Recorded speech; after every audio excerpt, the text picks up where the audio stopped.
Okay, welcome back to Ispunyo. Kali ini video yang agak panjang sebab aku akan tunjukkan tutorial for beginners menggunakan Mi Box S, termasuk setup dia punya features, favorite, dan serta benda paling penting iaitu setup pen drive di dalam Mi Box S ni. Ini merupakan aku punya setup. Aku menggunakan 4 port USB 3.0. Paling bagus guna USB 3.0 supaya dapat maksimum quality. Ini aku akan masukkan ke dalam link untuk membeli ni. Okey, lepas tu cocok kepada korang punya ni USB port ni. Macam TV stick lain pun ada juga cara dia, tapi kena yang something yang boleh draw power.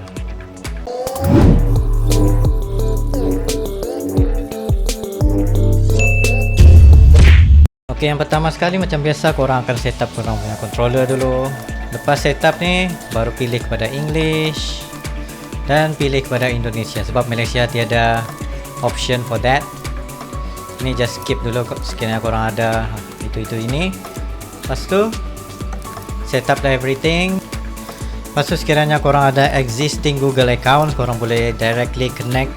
Jangan risau, it's safe sebab ni Mi Box ni merupakan level 1 certified Google. Lepas tu sign in, ikut cara dia ni. Macam mana cara untuk sign in? Akan sign in, use your phone, Android TV, go to Android TV, log in and sign in. Now korang dah succeed and then accept term, yes. Ini kalau tidak mau pun boleh. Yes, continue, turn on. Aku turn on segalanya. Dan ini merupakan korang punya existing apps yang pernah diinstall.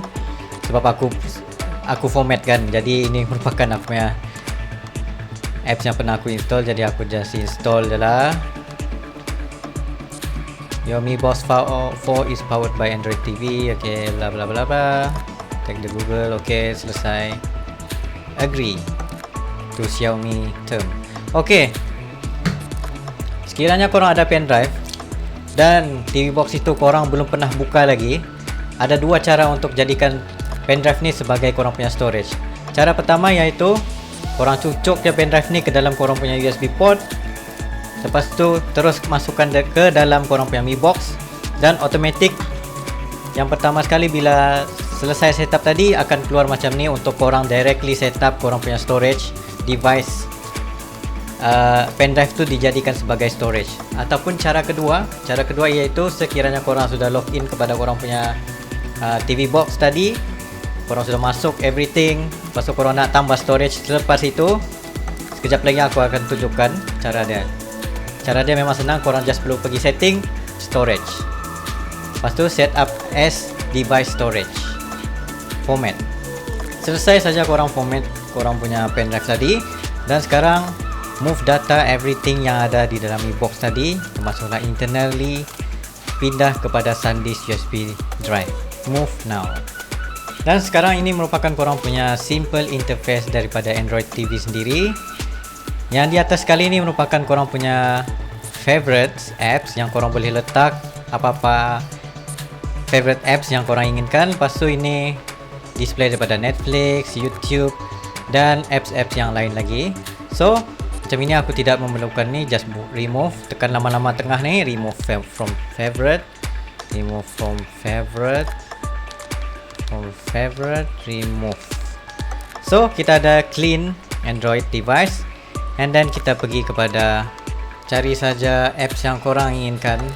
Just tekan search, biasa pilih dari sini pun boleh. Aku perlukan YouTube Kids, Add TV Launcher. Downloader ni sekiranya korang menggunakan TV stick yang tidak mempunyai sebarang pen drive untuk dicucuk, boleh guna tu. Lepas tu pergi kepada send files ni juga untuk penggunaan TV stick yang tidak mempunyai sebarang pen drive untuk dicucuk.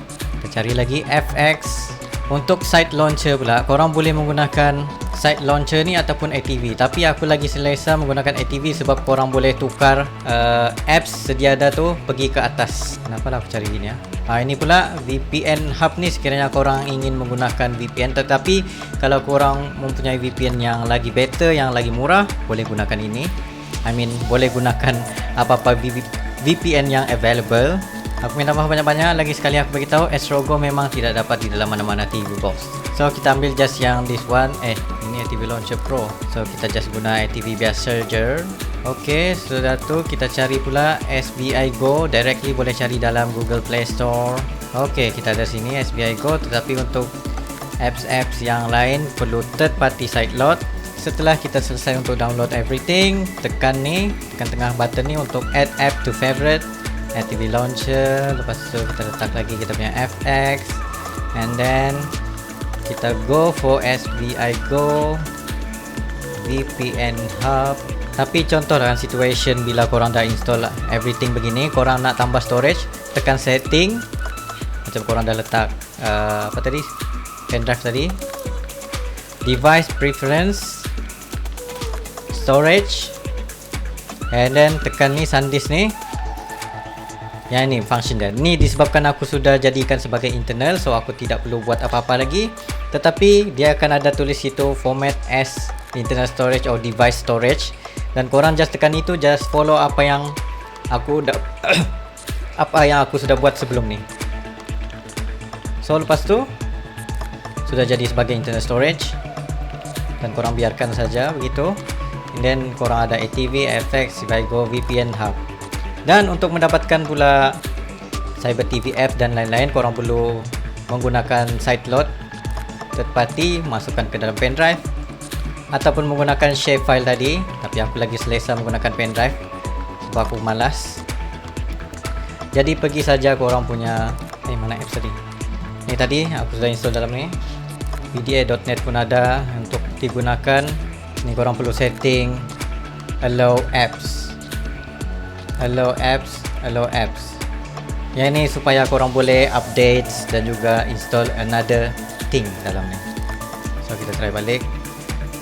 Install PDA.net ni. Lepas tu pergi kepada live channel ni, kita install Aptoide TV. Aptoide TV ni pula penting untuk browser. Tapi sekiranya kalau korang dah download application Firefox, dan aku syorkan untuk menggunakan browser Firefox disebabkan Google Chrome tidak dapat digunakan.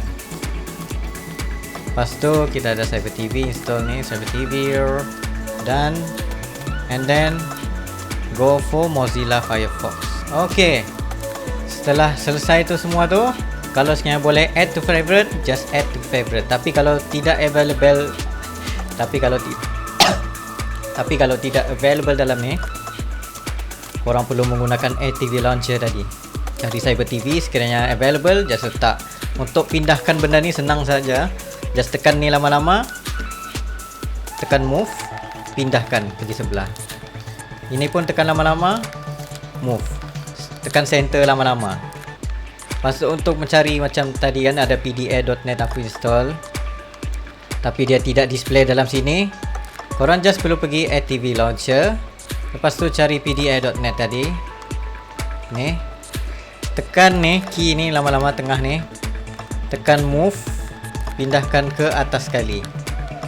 Jadi apa-apa yang kalau korang malas untuk pergi ke bawah, just pindahkan pergi atas, dan tekan korang punya USB tethering ni, ataupun korang punya VPN Hub. VPN Hub ni tujuan dia adalah untuk akses kepada luar negara punya aplikasi macam Netflix gitu, Netflix US, sebab setiap negara lain dia punya program yang ditapis. So contoh ini pula browser Mozilla Firefox. Now ini korang punya Mozilla Firefox, IMDb, dia sudah ada tersedia untuk korang choose, dan memang awkward sikit untuk gunakan macam ni dia punya mouse ni, tapi ok lah asalkan korang ada browser yang korang boleh akses bermacam-macam lagi di dalam browser. So aku rasa itu sudah cover untuk part-part basic kepada penggunaan Mi Box S ni. Sekiranya korang ada sebarang soalan yang ingin diajukan, just message on the link down below, and thank you very much for watching.